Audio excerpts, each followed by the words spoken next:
अहम खबर से आगाह करे। साबिक वजीर आजम नवाज शरीफ ने एहतसाब अदालत में गैर रस्मी गुफ्तगू करते हुए कहा है कि 2014 के धरने से मुतालिक मेरे पास कहने को बहुत कुछ है।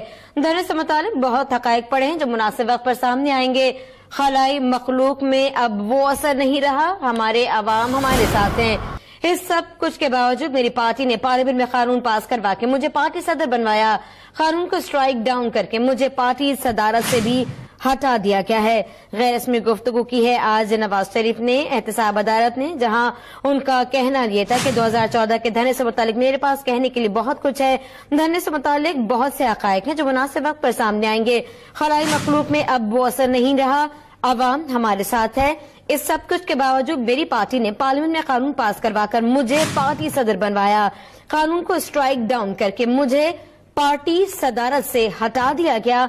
ऐसा कहना था आज नवाज शरीफ का, जिन्होंने गैर रस्मी गुफ्तगू की है एहतसाब अदालत ने इवनफील्ड प्रॉपर्टीज केस, जिसमें आज सुनवाई हो रही है इवनफील्ड के रेफरेंस की, जिसमें साफ से गैर रस्मी गुफ्तगू करते हुए नवाज शरीफ ने कहा कि मेरे पास कहने के लिए बहुत कुछ है।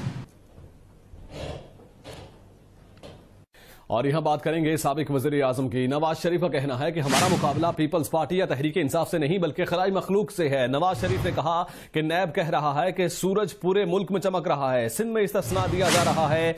ये 1979 नहीं बल्कि 2018 है। नवाज शरीफ की कमरा अदालत में गैर रस्मी गुफ्तगू और कहा कि 2014 के धरने के बारे में बहुत से हकायक मंजरेआम पर आने हैं और धरने के बारे में बहुत से हकायक जल्द मंजरेआम पर आ जाएंगे, कहा नवाज शरीफ ने।